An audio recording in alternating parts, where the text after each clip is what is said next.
Ladies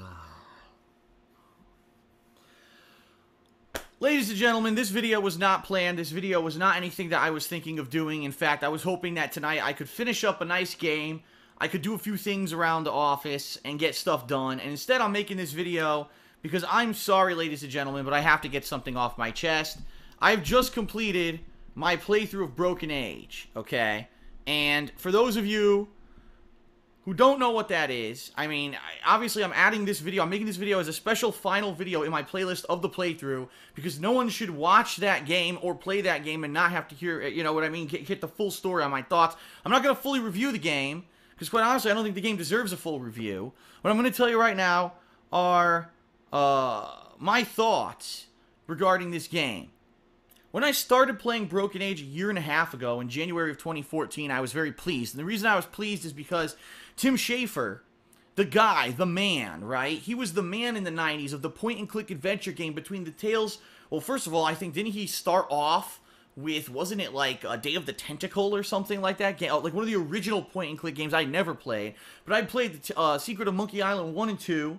I had actually played Brutal Legend, which was one of his console games that really didn't do very well. Now, give you some background here, ladies and gentlemen. I'll give you some background. Also, people are saying that I'm out of sync. I am. I'm going to be a few... I apologize. The sync of my voice will not be 100% synced because actually there will be a little bit of delay between my moving and my talking because I was live on stream streaming the game. So I didn't have time to adjust my settings. Bear with it. It's the message I'm portraying, not the visuals of me talking that you need to worry about, okay? Basically, I was a fan of Tim Schafer. I played Brutal Legend. A lot of people didn't like Brutal Legend, okay? I played Brutal Legend. I actually liked Brutal Legend, and I thought that it was an underrated game. Now, there were all these rumors going on during the course of the development and the release of Brutal Legend. No, Tim Schafer was an asshole. He didn't do he went way over budget on the game. Took way too long to develop the game, which is why it came out so late compared to originally when it was supposed to come out.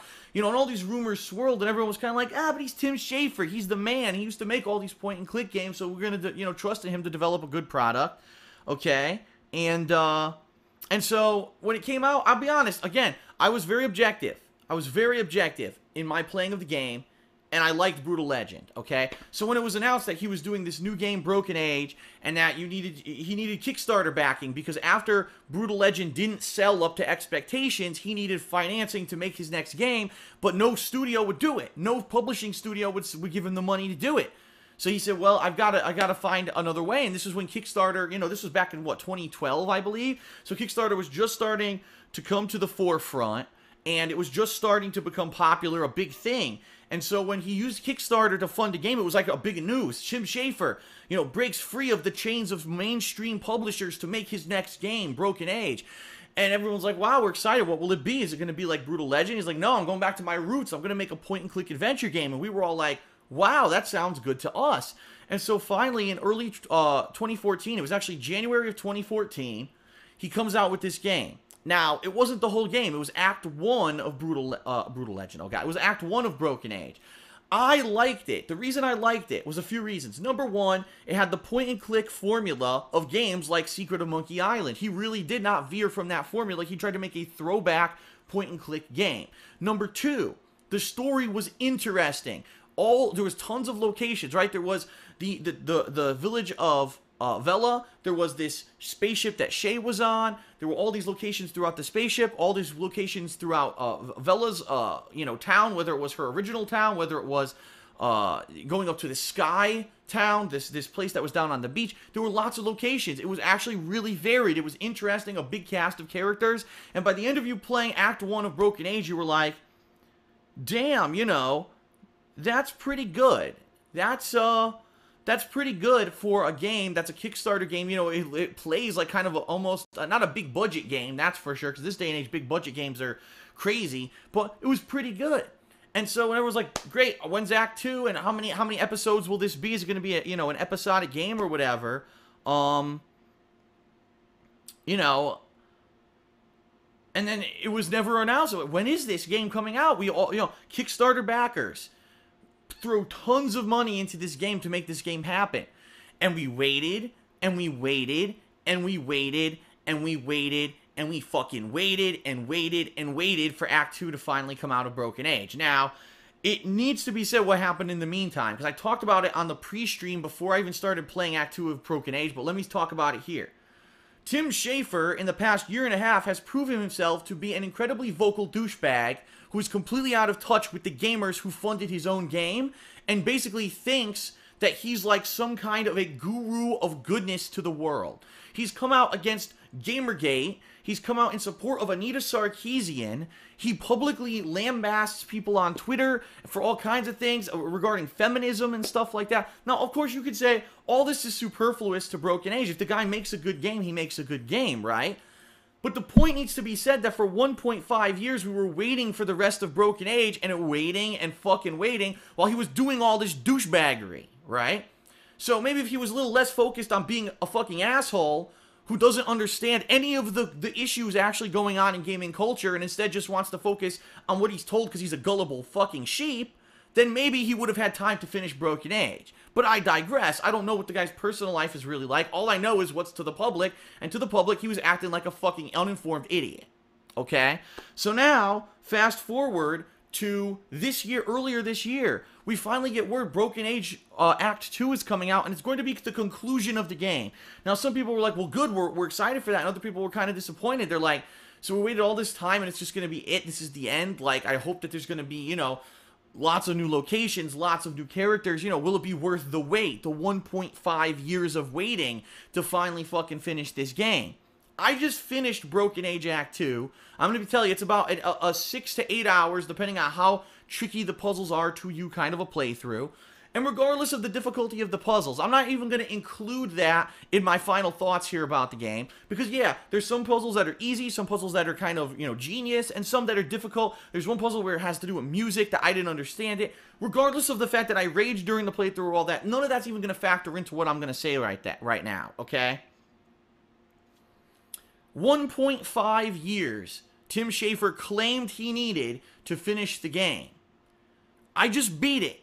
Act 2 of Broken Age consists of the same exact fucking locations as Act 1, the same exact characters with maybe 1 to 2 new ones thrown in there, okay?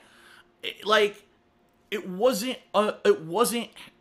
wasn't Broken Age Act 2.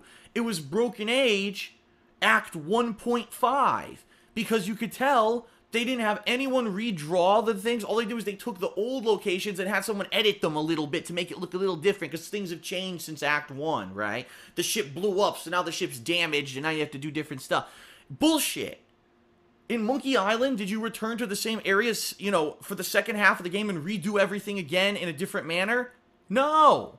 In Monkey Island, you went through all these unique locations to the end of the game. I recently just played Grim Fandango, and I'll be honest with you guys, I loved it. I thought Grim Fandango was original. There were some really difficult puzzles, but outside of that, the game had all these unique locations, and yeah, there was a very small part of the game of Grim Fandango that you replay, but for the most part, the majority of it is all new locations throughout the whole game. What is Tim Schafer's excuse? That for 1.5 years, he held this game up in development, claimed it wasn't ready, and when he releases it, you're redoing the same locations and characters. Like, explain. I demand an explanation. I didn't even back this game on Kickstarter, but I bought it, and I waited 1.5 fucking years for the end of it, and I want to know what he did with his time and money. Where was it invested? Because from anyone who watches or plays games or anything to do with games, you could tell me, if you can legitimately tell me that he did something with this game in 1.5 years, that it took that long to make what I just played, I mean, how can you justify it? Can anyone justify it? You're out of your mind. You know what I mean? It's absolutely out of your mind. It's insane. It's absolutely, I'm at a loss.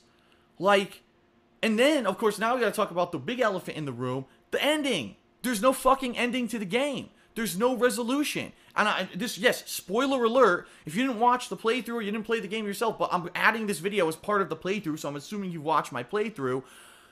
There's no ending to the fucking game. There's no resolution. The people who want to hunt down the girls as sacrifices for their genetic reasons aren't gonna stop.